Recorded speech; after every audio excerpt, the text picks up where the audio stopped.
Jonathan Scales Orchestra jam we did. It's in 6.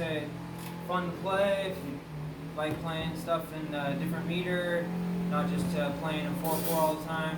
But it's a cool one. I can throw a little lesson in on this too, just playing in 6. My camera cut off on the last video. Oh, before I was able.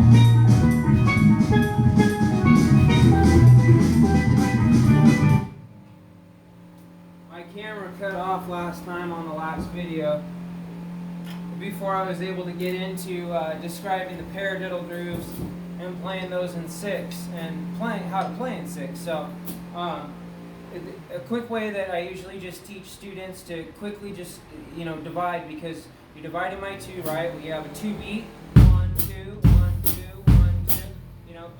Boom chick. You can count that as 1 2 1 2, and then you have 1 2 3 4 1 2 3 4, and then for 6 you just have 1 2 3 4 5 6 1 2 3 4 5 6 1. So, and that's oversimplified, but just to learn how to where beat 1 falls within playing in 6/8, because a lot of times it's like your bass drum, or if you train your muscle memory to playing in rock and playing all 4/4, a lot of times your body will naturally want to come down at the wrong time. So playing that, sorry, got gardeners outside too apparently. But being able to play in 6, this song, you just literally 1 2 3 4 5 6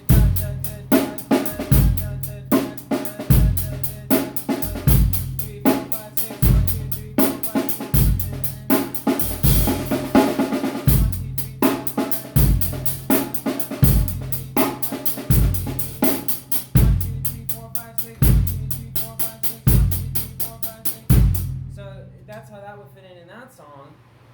And then the double paradiddle one that I was going to show in the last one, which is double paradiddle again, right, left, right, left, right, right, left, right, left, right.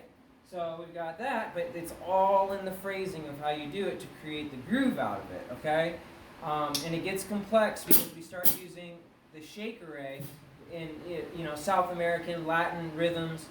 They refer to it as the shake-array, because you'll have a large band where like 10 people are all playing their individual sections, and us as drum kit drummers, we're playing all the instruments at the same time, right? So once you've got the pattern down with your hands, then you have to start playing the shake-array pattern once you go to the ride, and keep that consistent while you're playing in 6, and then playing one and on the bass drum. So da da da da da da bum, da da da da da da da da da da. Okay, so I'll play it just slowly, and so you can hear it and where the bass drum fits in and the phrasing of it. So.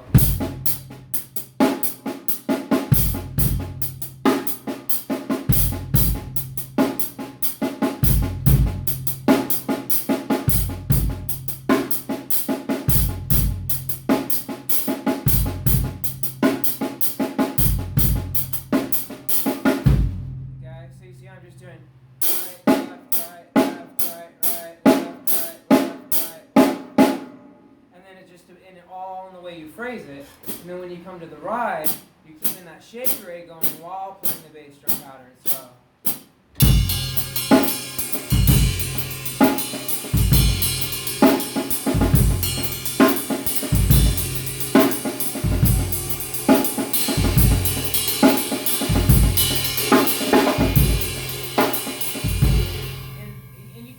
With changing the accents too, and your ghosts, because sometimes it's you want to have more of an accented, pronounced last note rather than playing the quick kind of ghost note feel. Instead of that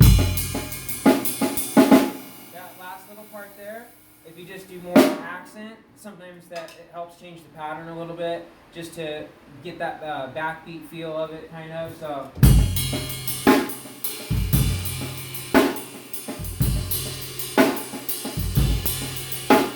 you can hear how that sounds a lot different, right? When you're doing that and then doing a rim shot too as I'm doing it, versus.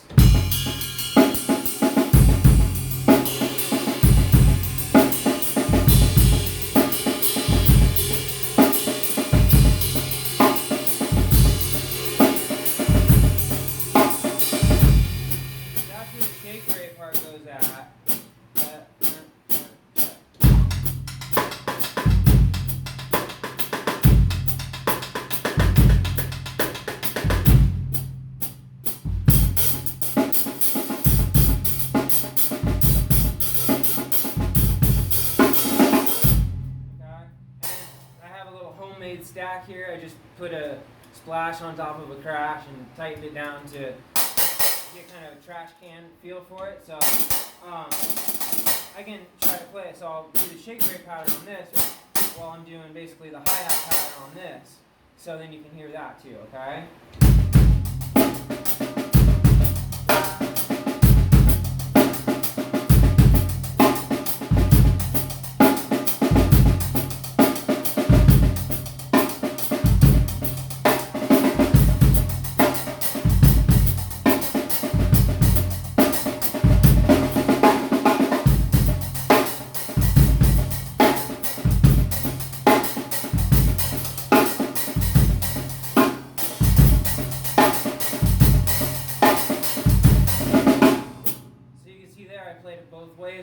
Accented way, that playing it that way, in addition to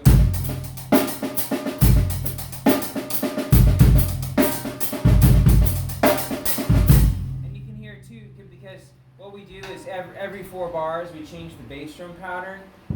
So you're doing.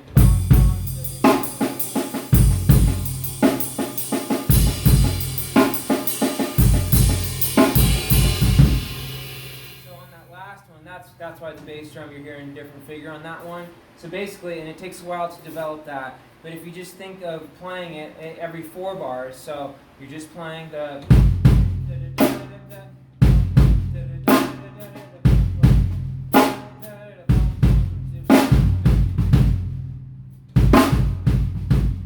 Okay? That's how it fits into the pattern.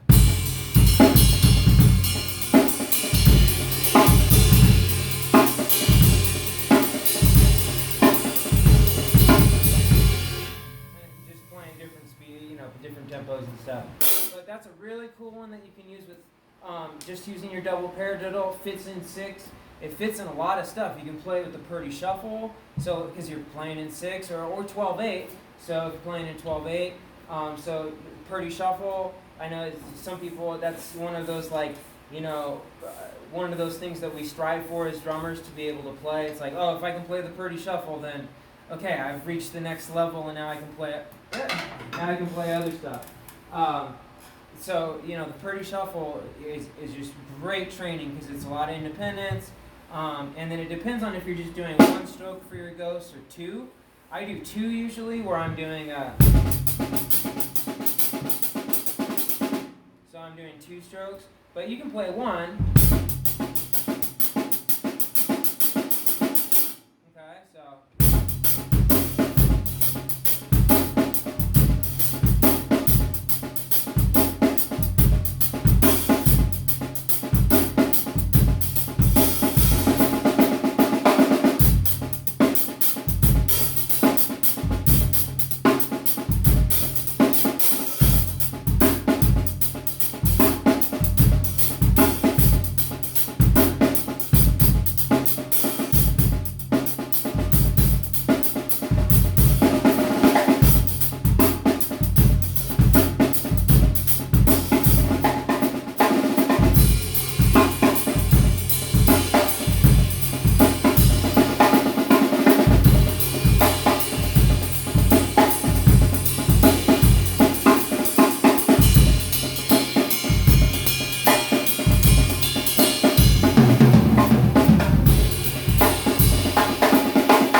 kind of freestyling it. They're just showing you how you can go back and forth between the Purdy shuffle and the double paradiddle playing in 6. So.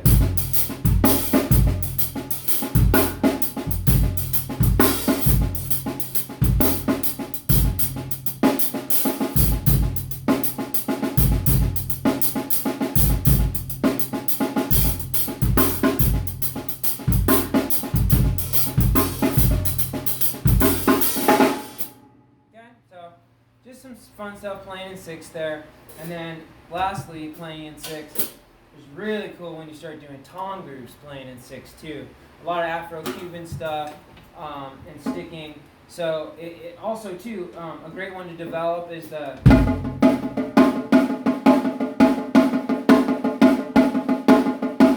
that way you're accenting right and left,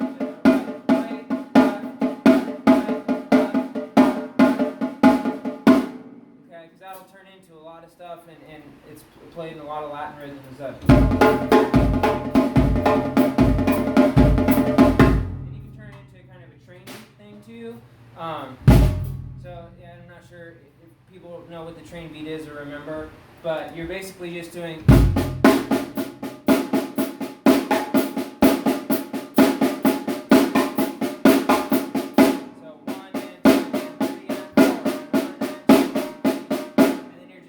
Bass drum underneath. So we can start with 1 and 3. Okay,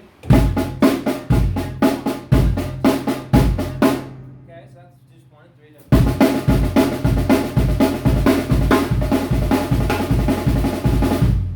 It's like the train's going faster and faster kind of thing. And then another great one is doing 2 and then 3. So if you do.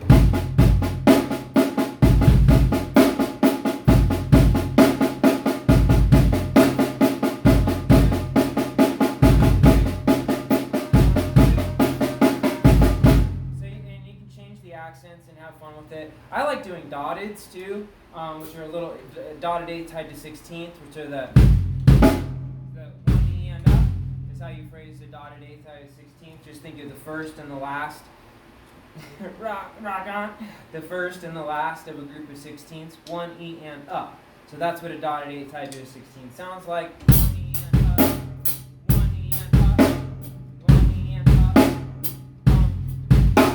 So that's a dotted 8 tied to a 16th. You can use those in it too.